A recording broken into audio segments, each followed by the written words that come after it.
You there? Well, hold on one sec here. Try saying something. Hey, now I can hear you. How are you? Oh, beautiful. Wait, is this the new place?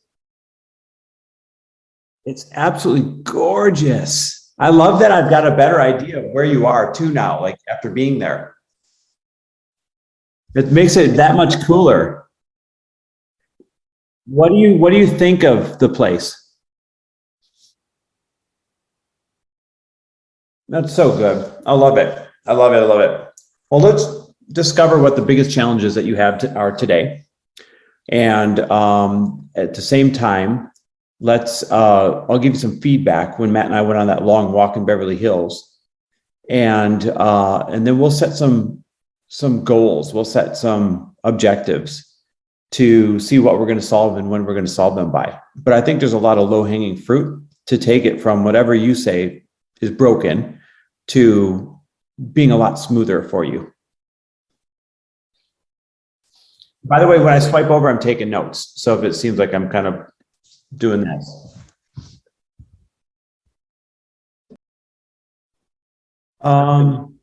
She might be, we sold Fast Foundations. Is she in the one right now or in the past?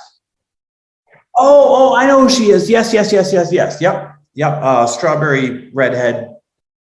Yep. We had a dinner with them and they were very nice and pretty cool at the dinner.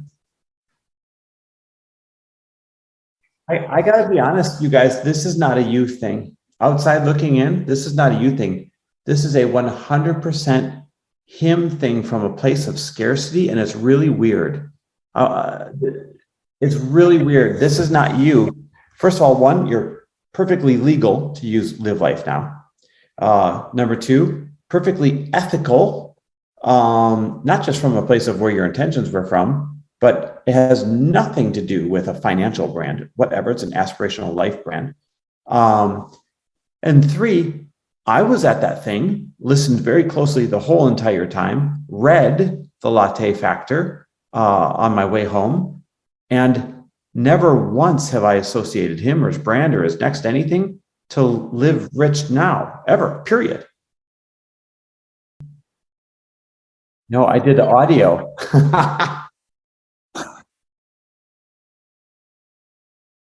A complete misunderstanding. His lenses were, hey man, I just did your event and all of a sudden I see you doing this. So it's just a horrible coincidence. You're you're not using that going forward though, right? Okay. Yep, I agree. What's another variation of it? Have you guys sat and really tried to come up with a catchy variation of Live Life Now? There's always, I mean, everything's been taken. So, you know what I mean? I love Life is Short. Hmm. Doesn't matter. You're allowed to. It makes great sense. So let me show you what I've captured. One, you have a cash flow challenge that we have to solve. Two, you have a sales and timeline challenge that we have to solve. Three, you have a brand identity challenge that we have to solve. Four, you have an audience challenge that we have to solve. And five, our objective is how do we get to $500,000 income without putting all of our eggs in one basket? Do you think I missed any main challenges? I was going to ask you, when you were selling a year at a time, now that you've gotten to experiment with both, did that solve anything for you that you're challenging now? But pretend in today's dollars, but just talk about the business model when you were selling a year. Interesting. And why do you think that was? Did you get any feedback? Go out and get any feedback? The best trip. So I've got some feedback that falls within these five challenges here. We spent an hour talking about this, like me and Matt, just like let's really dig in from a customer's perspective. And by the way, the things that you said still fell under sales cycle, cash flow, timeline, and audience. One of the things that jumped out to me was when you were selling a year at a time, yeah, it presented its challenges, but the reason you're able to pull it off is because what you said, a lot of people, you didn't say these words, but what you accidentally said is a lot of people can afford $30,000 for 2-3 trips. Not many people in the world can afford $30,000 for a trip, let alone $50,000 for a trip. The rub becomes you have the most fun serving the $50,000 trip people, right? And there's always a way, and we're not going to solve these things yet, but as an example to prove that there's always a way, there's 2 levers you can pull. Go to the pond where there's more fish, and now you're doing lesser trips that you don't enjoy as much, but it solves your cash flow and audience problem a little bit. Or stay in the very elite pond, and it's up to you guys to grow that audience significantly more, which I think falls within your wheelhouse really well, and you don't know it yet. But this all keeps circling back to you have an audience challenge. And Matt and I recognized that when we were talking. Let me pull up the notes here. Here we go. All right. These are in no particular order. So let me share them, and then we'll go a little deeper on them, because I think you're going to find that falls into these 5 challenges. It said we need to review wealthy people's perspective on the value of their dollar. So what that means is not what they're getting for the trip. What it means is if you ask for $50,000 for something a year later, we missed out on $6,000 to $7,000 interest. And Matt and I were both laughing as we're on this walk in Beverly Hills, how the perspective when people try to sell us things is, it's 50 grand, they're not going to care. But because we're so in tune with our money, we're harder to get 50 grand from than somebody who is not yet in tune with their money, like a Barbara. Does that make sense? So this goes back to when you're talking about the rub where you're like, end of Amalfi, everybody was right there. They wanted to commit. I think, and I can only speak from our perspective, I think you would have had them if it would have been, give me 10 grand to be booked in the next trip and then work out the rest later, not give me 50. You know what I mean? So that was the first note. Second note was asking busy people to commit a year out is pretty difficult. What is the ideal timeline? And so we asked each other that. What's your ideal timeline? When can you really commit? I said 90 to 100 days, I think is safe. And he said 90 days. So that's not the answer to your problems, but that was 2 of your customers that loves your trips just talking to each other saying, well, what is your ideal timeline? It's 90 days. Now here's the rub. You can't plan trips in 90 days time and create epic experiences. Well, not right now you can't, but you can. And I'll share how in a little bit. Matter of fact, let me give you an example with each one of these. This goes back to an audience problem. If you knew that you had a large enough audience, then you'd have no problem committing to 8 hotel rooms and an 8-seat yacht and you know what I mean? The reason you have a problem committing to that is because you don't have a large enough audience yet to fish in, not a large enough pond yet. So that's the rub, right? Everybody would commit around 90 days. You need way longer than that to put on the magic that you put on. The next note was the customers feel when you need the cash flow to secure the next trip. And this is where you got to think more like a business and less like people. And you got to think like a really big business. The customers should never feel like part of the decision is, ooh, I don't want to make it difficult for him to not book his next trip. You know what I mean? And both he and I brought up that we could feel that we were adding to the stress by not committing, because then you can't commit to the hotel and to the other things. And it's a big catch-22. A deposit would be better than a paid in full at resale, because a lot more people would take it. We already addressed that one. And 100% non-refundable. So if someone doesn't follow through, if their life changes, that's their problem, not yours. And this goes back to thinking more like a business and not like friends selling friends. You know what I mean? Because let me tell you, let's say Delta gives 2 fucks if I bought some first class seats and couldn't go. They give me a 1-year credit, and when that credit's gone, it's gone. You know what I mean? And I do have an idea around that. This one is totally out of order, but you and I talked a little bit about structuring your website like a TikTok feed. And I think this is a really awesome hack for you. I have an entire media idea around what could really blow you guys up. Your sales funnel and lead capture.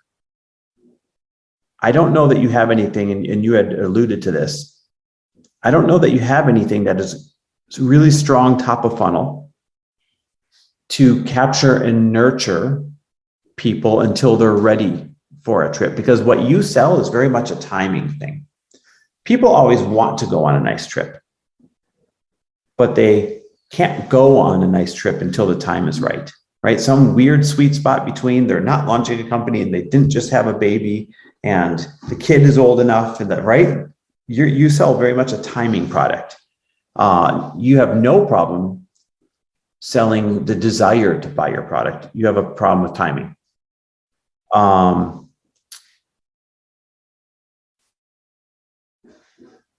Within your sales funnel, you should always have a micro lead list that is your hottest buy now leads. So that would be, let's say, Matt and Robin said, hey, we really want to go on a trip next year. We're not sure which one. That would be, they would fall onto your micro lead list of ready now leads. And those are the people that you're spending way more time selling than your larger lead list that you're warming up over time. The next piece of feedback we wrote down was survey people who have not gone, asking what was missing from making them purchase at the end of their last trip. What was missing? And you can phrase that a little differently. What could have been different? What would have made you buy? You know what I mean? What would have made you leave a deposit? But the answers to the test are always going to the very people who once enjoyed your product. And then doing similar surveys for the people who have gone. What do they want next to make it a hell yes, take my money? Oh, I'm sorry. This was survey people who have not gone. Last one before it was survey people who have not gone. They've never gone. They've expressed interest. They've never gone. Asking them what was missing to make it an undeniable yes. The second one was surveying people who have gone, asking what would have made it a hell yes to leave a deposit, and what do they want next to make it a hell yes. And then one of the most important tools, I sat there Lori and I had a beach day, and I sat there in Amalfi and pulled out my calculator and I added up what would this trip have cost me to recreate on my own. And I came up with like $42,000 without the conveniences. I still would have had to book the shit. You know what I mean? Having real life examples on your sales page of here's what it would cost you to book this trip on your own. Here's the investment for this trip totally done for you, and then listing out the perks, networking, this, that, blah, blah, blah, would be a very tangible way to take people from I'm interested to I'm in. Because until somebody, I'm a weirdo, right? I just like playing with money. Until somebody sits on the beach and calculates what it would cost them to do the exact same trip themselves, they probably think they could do it for 20 when it would cost them 42. Does that make sense? It's your economies of scale and the fact that you get to spread it out over a small number of couples that works in their favor. And the punchline is you get to say, you don't have to be less, by the way, than what it would cost them. You get to say,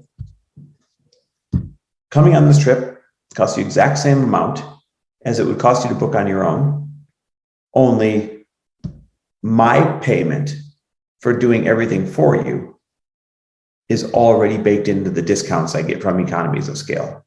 So, you know what I mean? So you don't have to pay for my service. Spelling it out that you don't have to pay for me doing all this for you makes people say, oh, hell yes, this is good. I'm getting something for free. Does that make sense?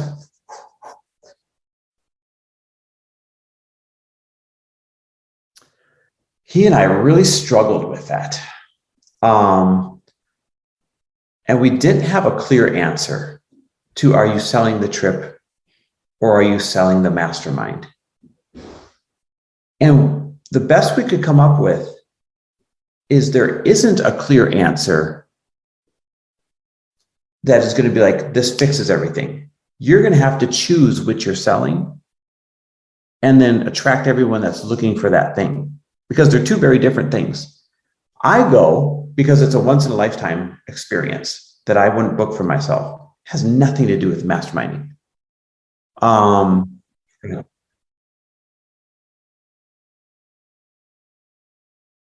No, not at all. Not at all. So this is funny. You guys actually just, I think, solidified the point we made.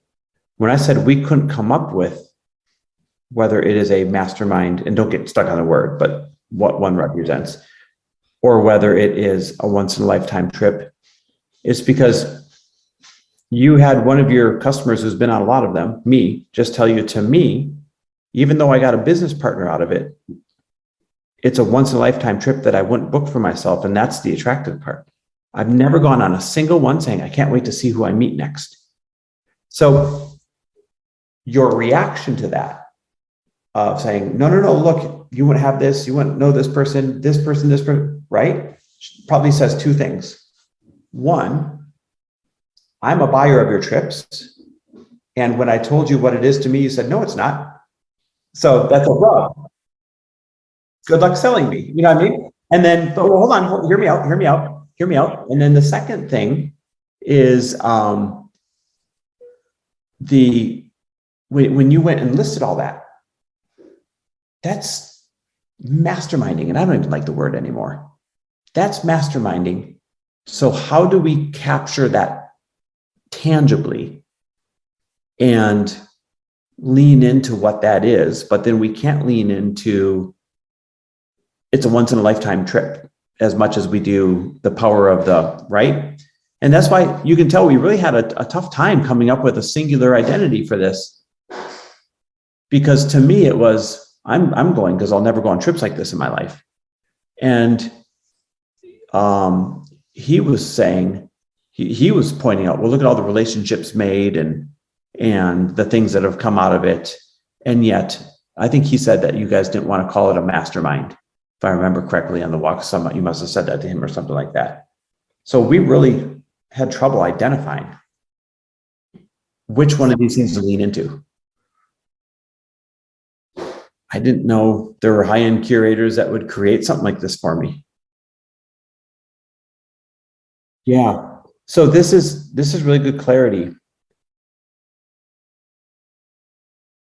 No problem. This is really good clarity because when you're trying to decide which is it, you feel very strongly it's the natural collisions and relationships that come from those that you're providing way more than just the trip.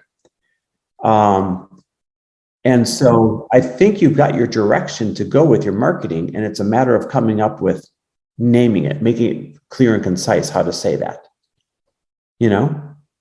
Because here's what I know. If you said, Chris, should we start a business where we're creating really strong collisions that go off and do great things, or should we start just a great service where we book a fancy trip for you?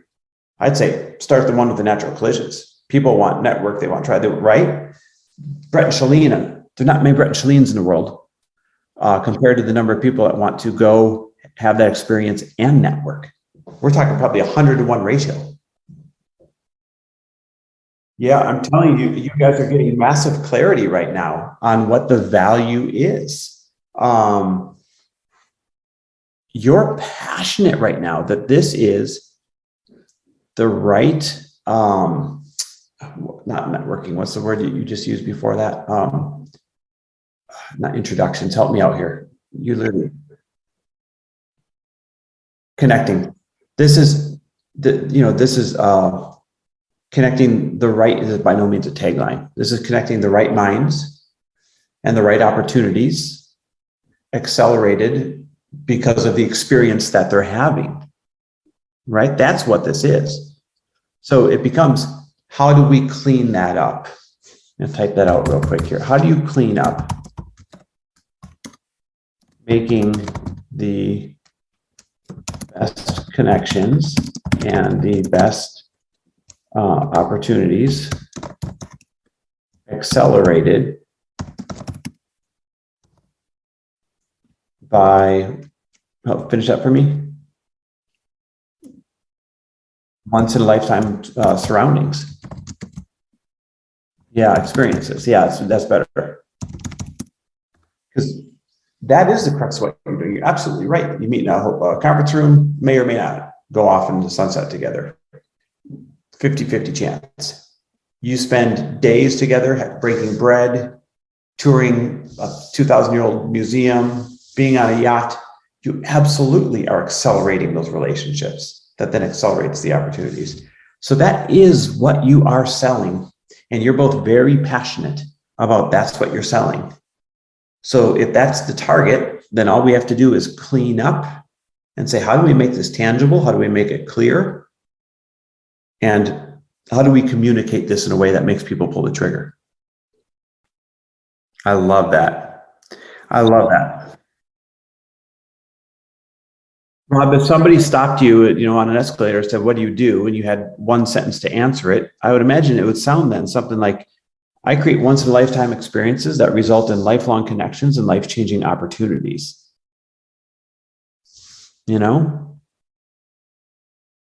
Yeah. And it's not even trips, it's experiences. Yeah, they are. They absolutely are. They're on social media for sure. I know because Darren sends me like random Porsches on social media. So the Darrens are on there, not like a boss babe, but they're on there. You know what I mean? So we're going to get into audience building.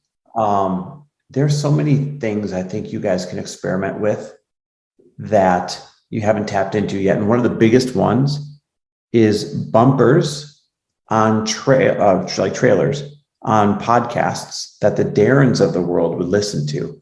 Business Wars or the LinkedIn podcast by CEO Reed. What's that one? Masters of Scale, How We Built This. Yep. That's where those people are, Kim. They're listening to those shows ad nauseum. And before those shows and halfway through those shows, there's always advertisements. That's where those C-suite executive, high-end entrepreneurs, et cetera, are. So that's just one of many ideas. So here's when we regroup on the next call, we can't solve anything without solving what you truly are as a brand, right? I want you to take this clarity that clearly it's not a once in a lifetime trip. Clearly it's not even a trip, it's an experience. Clearly it's the introductions and go back to my notes, the introductions and the opportunities that are created and accelerated by being in this container, right?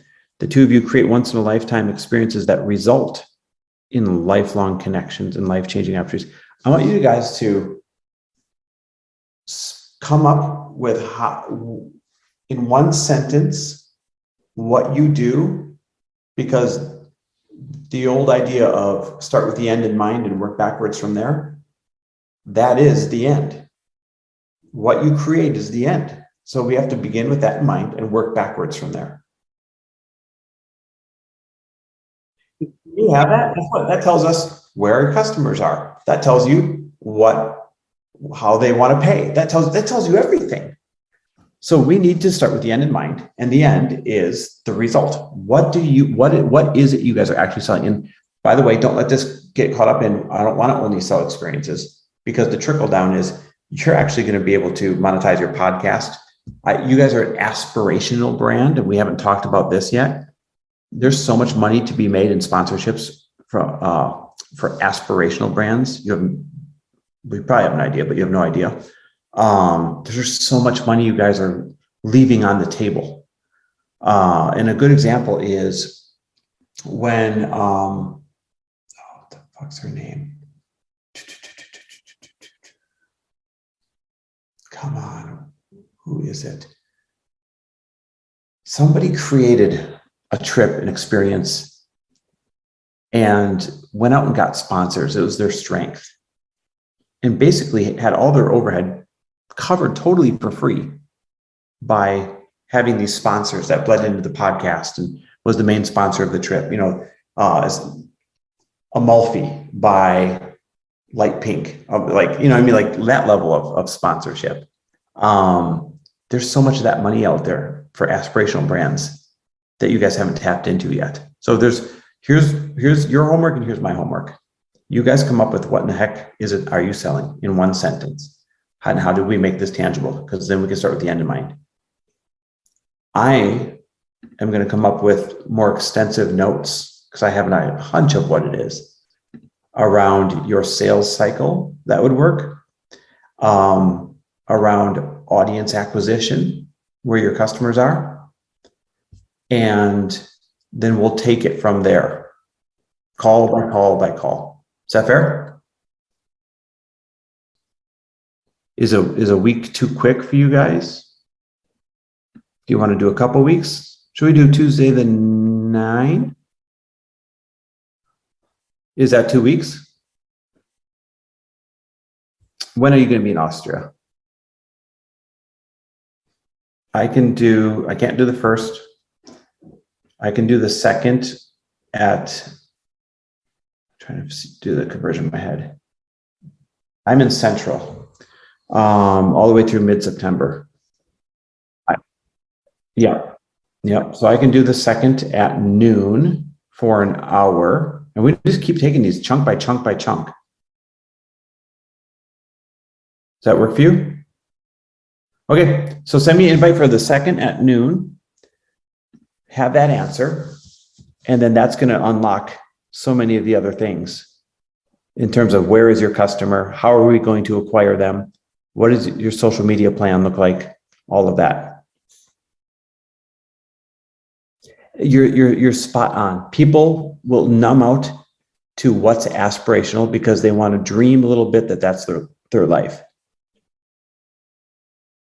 Yep, I 100% do. Yep, August 2nd. Oh, did it come in?